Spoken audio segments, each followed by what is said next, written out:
We're on the floor of the New York Stock Exchange with our Jim Cramer, who's here to answer viewers' questions by way of social media. Yes. Jim, let's start with a market call. First of all, a viewer asks, are you still thinking stocks will go to the downside?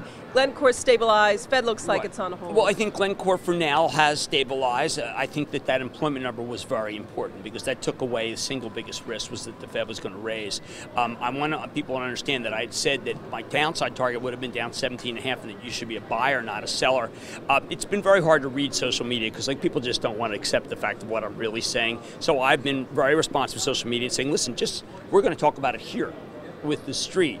You're going to get thanks if you say nice things. If you blast me, I'm just not even going to look at it. I'm not even going to finish the tweet. And if you ask about a stock, Rhonda is going to ask here. We've got a lot of stocks actually today from Brian. Of this list, GE, Alcoa, DuPont, J&J, ExxonMobil, which is the best for the next 2 years? Geez, for 2 years, I think that Nelson Peltz's involvement with GE is going to be radically good, and I think that GE is a great value of those stocks. PepsiCo, I think, has done fantastically well. Why not own both? All right, Jim, what about Amazon's ban on Apple TV? Does it hurt it? No, I think both of these are winners. You want to own Apple, and I totally bless anyone owning Amazon. I think it's doing fabulously.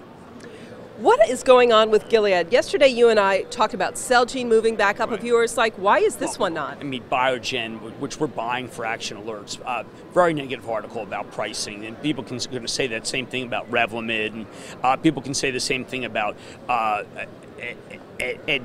for what hepatitis, what Gilead's done for hepatitis C. They've solved it, so Sovaldi is going to cost a lot of money.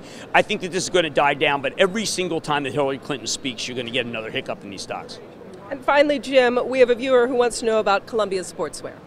I love Columbia Sportswear. I think that they've done a remarkable job. A lot of people talking on the street about VF Corp buying Lulu.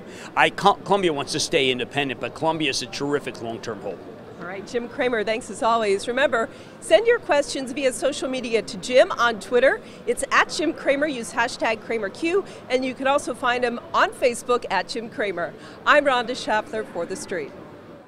To get more of Jim Cramer's investing ideas, as well as a peek at other stocks he owns in his multi-million-dollar charitable trust portfolio, subscribe to Action Alerts Plus. Sign up for Action Alerts Plus at getcrameredge.com. That's getcrameredge.com.